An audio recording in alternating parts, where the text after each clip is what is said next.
You know, there's this quote that's sometimes attributed to Mark Twain, and it goes something like this. It's easier to fool somebody than to convince them that they've been fooled. And there's no better example of this quote than what's going on right now with much of the Bigfoot community. Now, if you haven't heard, there is a new documentary out that just got premiered at South by Southwest a couple days ago. It's called Capturing Bigfoot, I believe. And the filmmaker dug up a long lost 16 millimeter film that was locked away in somebody's safe for over 50 years. And people's heads are exploding over this. According to the people who saw the premiere at South by Southwest, the film shows a dry run of the Patty film. And when I say dry run, according to the people who have seen it, it's not publicly out yet, but according to the people who were there and saw this, they're basically saying, "Look, guys, it's over. The Patterson-Gimlin film is without a doubt a hoax."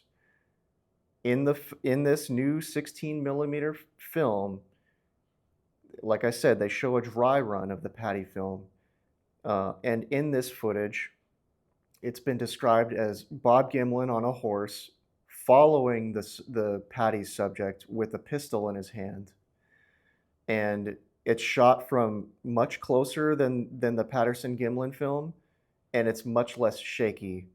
So it sounds to me like maybe they discarded this version of the film because it was too unambiguous, whereas they opted to maybe reshoot it again, this time from further away, more shaky, that sort of thing, in order to make it more ambiguous. But regardless, the Bigfoot community seems to be pretty divided right now. You've got a sizable minority of people saying, it's fine, we got to just accept that it was a hoax all along, and this doesn't mean that Bigfoot doesn't exist, which, fair. I'm not a believer in Bigfoot at all. I really enjoy the folklore around it and the human psychology behind it and all that. I am not a Bigfoot believer, but I enjoy all things Bigfoot anyway. So make of that what you will.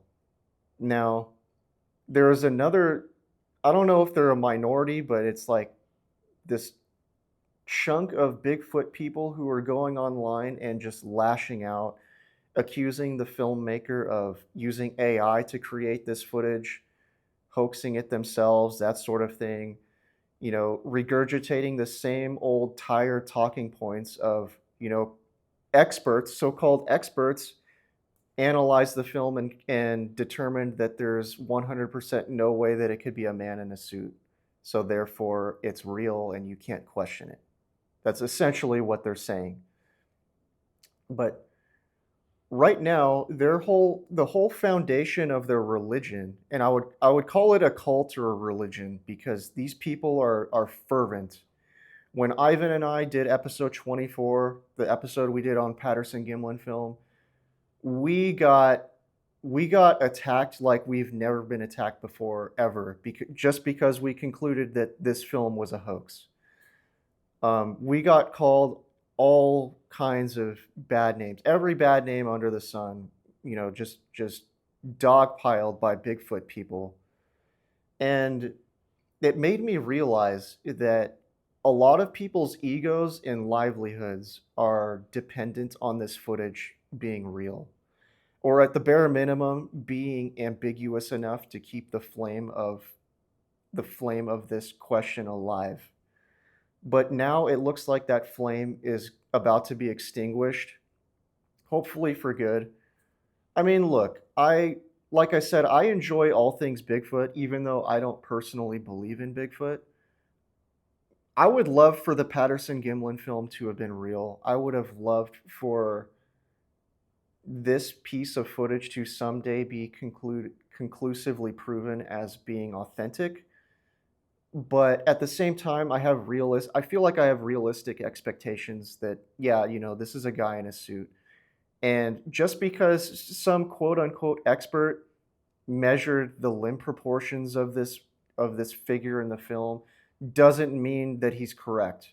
Now, I've talked about this before in the past in my previous video where I was talking about Bigfoot, where there's no way for you to accurately measure out limb proportions on a piece of footage where you don't know the camera lens size and you don't know the actual camera angle between the camera and the subject. There's just no way for you to accurately you can't just take a 2D still frame of the subject in the film and draw a 2D line over it and call that a valid measurement because it's not. So can watch all the Thinker Thunker videos you want, but the guy is not doing measurements properly. In fact, there's no way to properly measure this footage at all without actually knowing some unknowable information. But I digress. Um, the reason I wanted to make this video, though, is to show how Bigfoot has turned from being simple folklore into a massive billion-dollar industry. I would call it a cottage industry, actually, because people are slinging all kinds of Bigfoot related merch, Bigfoot related podcast subscriptions. They're just selling all kinds of shit regarding Bigfoot. And a lot of people's livelihoods, and not only livelihoods, but egos depend on on this film being true. And these people, a lot of these people, I do not expect them to humbly eat crow once this comes out. I do not expect. I expect a minority of people to eat crow and move on with their lives after this. But I don't expect the majority of them to accept reality. I think most of them are going to keep clinging on to what people like Bill Munn say, because he's in full blown denial mode too. The late Jeffrey Meldrum, who just passed away about 6 months ago, which actually brings me to another point I want to make.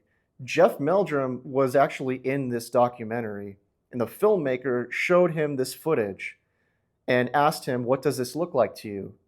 And Jeffrey Meldrum said, visibly upset, according to one person's account who was there and saw the film.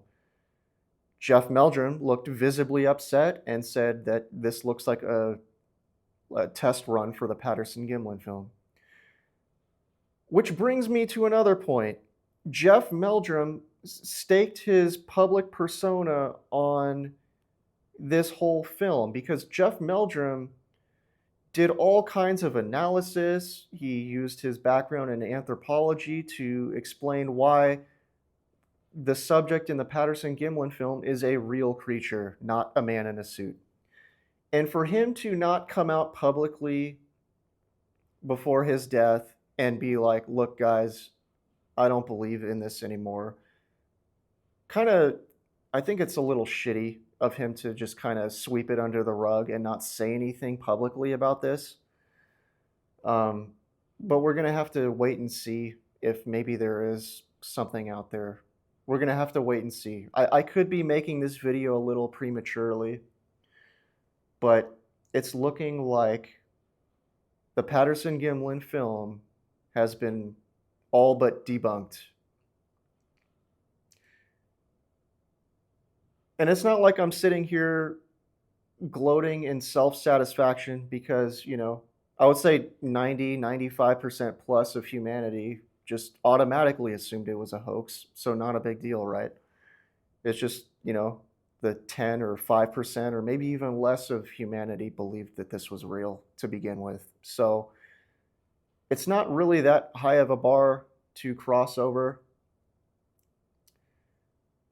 But I wanted to kind of show you, and I want to point this out, that the people who really, really believe in Bigfoot, people that need it to be real because it satisfies something deep inside of them, their ego, or even their narcissism.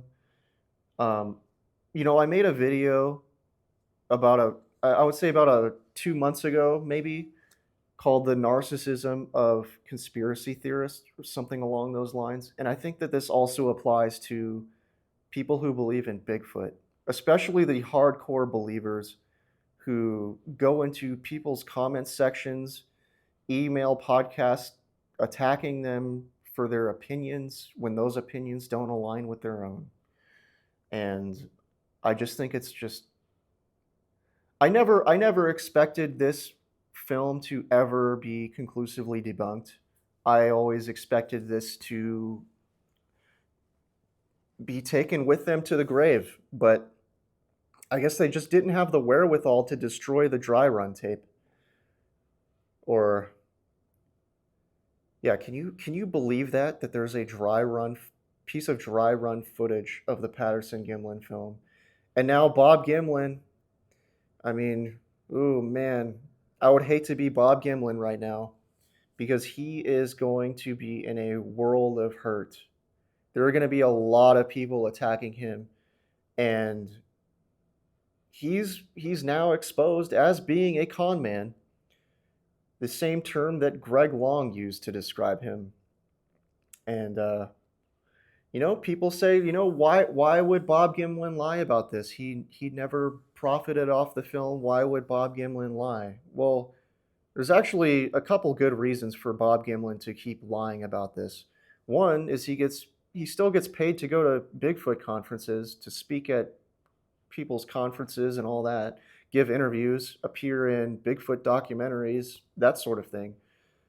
The next is that if Roger Patterson was Bob Gimlin's friend, he would want to protect his friend's memory and defend him, especially because Patricia Patterson, Roger's widow, is still collecting royalty checks from this.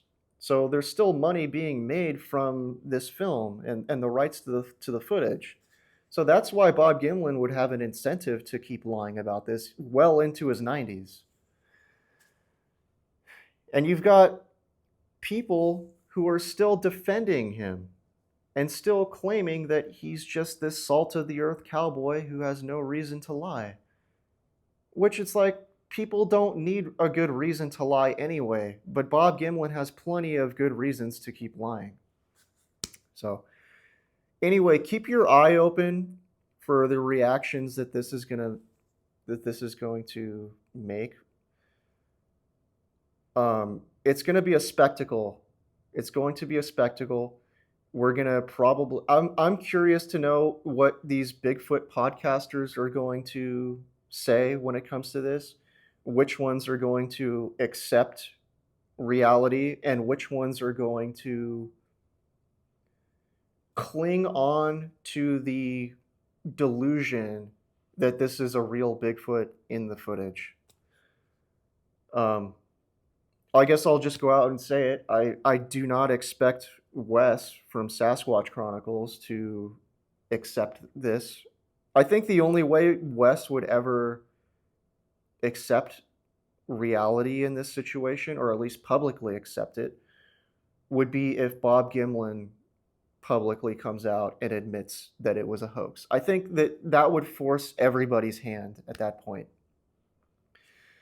But we're still going to get people like Bill Munns who stick to their guns, that even though that's another thing, man. Bill Munns, I don't understand how he can think that he can measure limb proportions out accurately without knowing the camera angle and the lens size of the camera. It's basic stuff. And Bill Munns thinks that he can just draw 2D lines onto the limbs of a 3D subject and a 2D image and call that a valid measurement when it's not.